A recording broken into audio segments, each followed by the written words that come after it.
Hi, and welcome to episode 20 of the Barely Normal podcast. I'm your host, Luke. In the last episode, someone asked me to elaborate a little bit more on my diving. So, this episode will probably be diving stories. But yeah, I remember seeing walls of jellyfish. Hundreds or maybe even thousands of little box jellyfish, all like one layer deep. And you see this kind of like almost wall of jellyfish for as far as you can see. Or at the times I've seen, they're called strippies, little fish, little shiny little stripe on them. And I think they eat kelp. Because when I saw them, I saw thousands and thousands of them, as far as you could see, on a clear day. It looked like clouds around kelp heads. Kind of amazing. On the same day, I actually saw a turtle. It was just off Fishhook in Cape Town, which was kind of amazing. I had never seen a turtle, and I haven't seen a turtle since in the wild. And saw some big rays as well. I tried to go swimming with them, but then somebody stopped me. But yeah, I remember my first, because you do, there's sport diving and there's commercial diving. If you do scuba, self-contained underwater breathing apparatus. And so sport diving is basically they teach you, your usual diving stuff. And then commercial diving is kind of how to do all of that stuff and then save yourself and then actually do something productive underwater. Because it's surprisingly hard to actually do anything underwater. We used to do these search and recovery exercises to try and find car jacks or beers or whatever the instructor had thrown in. And you would think it would be easy to find stuff underwater, like you could maybe even make a grid out of rope at the top, and then slowly everybody settles down and then looks in their segments. But you would be wrong. It is so hard to do anything underwater, really. Yeah. It's hard to do stuff underwater because there's no purchase.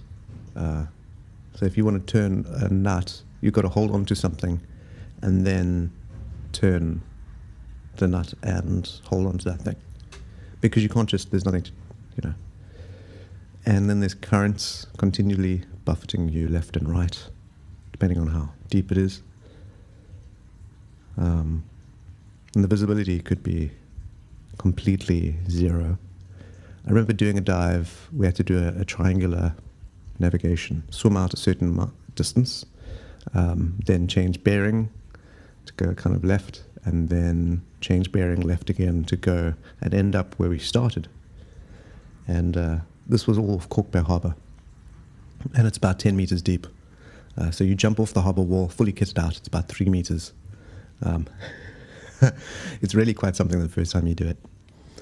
But you jump in and you go down to the bottom, and it's usually the visibility is not great, but it's not zero visibility. There's still loads of light. But you're at the bottom, and I remember I'm next to my friend, and we're doing this dive. And I remember at one point, like looking down at the sand and having to go really close to the ground to actually be able to see the granules. Otherwise, it just like blurred out. And then I saw this dark shape next to me, and it was my friend Robin.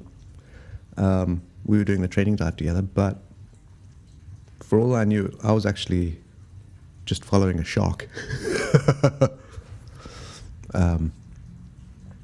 Yeah. Because I couldn't actually see him. I could just see this dark shape next to me. So I had to like kind of swim a little bit closer, and it's like, okay, this is my friend.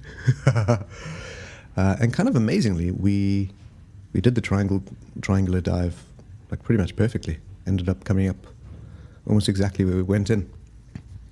I was kind of amazed at that. Robin was always pretty amazing at underwater navigation.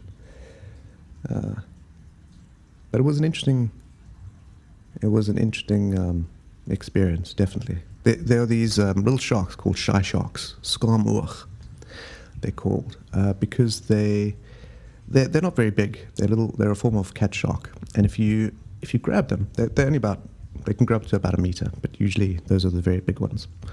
And you can just grab them. They're kind of the thickness of your arm, and if you hold them, they cover their eye with the tip of their tail. That's why they're called a skarmoog, a shy eye shark. And the fun thing to do, or maybe I don't know, but when you're diving, sometimes there wouldn't be anything to actually do. You're just down there for time, and it's 8 degrees Celsius, like achingly cold. I never had gloves because I didn't enjoy not being able to feel things. But when I'd see these sharks, I'd get one, and I'd keep moving it around and that. So obviously I can still breathe and that, and it's totally fine. I'm not harming it in any way. And I'd find another little shark, and then I'd link it up, and usually get like 2 or 3 of them linked up, and then you just let them go, and you just see them fall down. It's pretty great, and then unravel and just swim off. And these amazing kind of S shapes. It's really quite beautiful just to watch fish swim. For a little while, I wanted to get over the fear of being on my own in the water. So every day I would go and snorkel off the catwalk in Fishhook in Cape Town. And what I found out is that many fish are actually quite territorial. For instance, there was a little, it looks like a tropical fish. It looks like an angel fish, almost like, those kind of like triangular, pretty colored tropical fish. It looked like that, about the size of a coin, not very big though. And I found where one of these lived, a small little cave. And every day I'd go there and I'd break open a little snail and feed it. And then after a while, whenever it saw me, it would swim up to me, quite excited. And it's amazing how you start getting used to these little neighbors. At first you thought they were just, flukes. Oh, look, there's a fish, there's this, there's that, there's an octopus. And you start realizing that you're in their neighborhood. And you need to be polite. It's quite interesting. I saw sharks a couple of times. I've never seen great whites in the wild, even when I was changing batteries for transponders to track them. And you go down in sets of 2, not like normal commercial diving situations, but you go down in sets of 2, but you're facing each other, so you can see what's behind your buddy's back. And I'm holding this spear gun that doesn't work, but it's I suppose maybe a deterrent. I don't know if great whites can pick out shapes like that.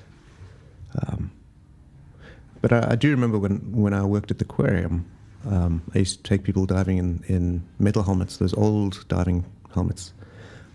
Take them diving with the sharks there. And those are ragged-tooth sharks. They look really grisly, but they're nice sharks.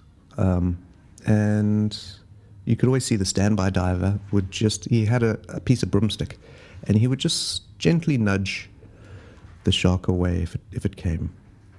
Never like direct, always just deviating it slightly.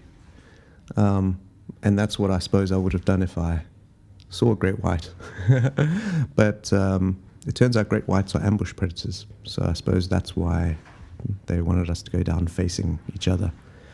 But the guy that I went down with, apparently his family had been doing these kind of dives for generations almost, in Gans Bay. And his eyes were like saucers the entire time we were down, so I was too scared to look behind me. But we had to go down and basically just change batteries off little transponders, and then tag great white sharks would get picked up. But it's amazing how a simple thing is, you know the coordinates where it is, and we'd still have to go down maybe sometimes twice or three times to try and find it. And most of the ocean, is unexplored. And it's a really, really beautiful place. Anyway, I hope you have a wonderful day, a tranquil day, and I'll see you next time. Love you, bye.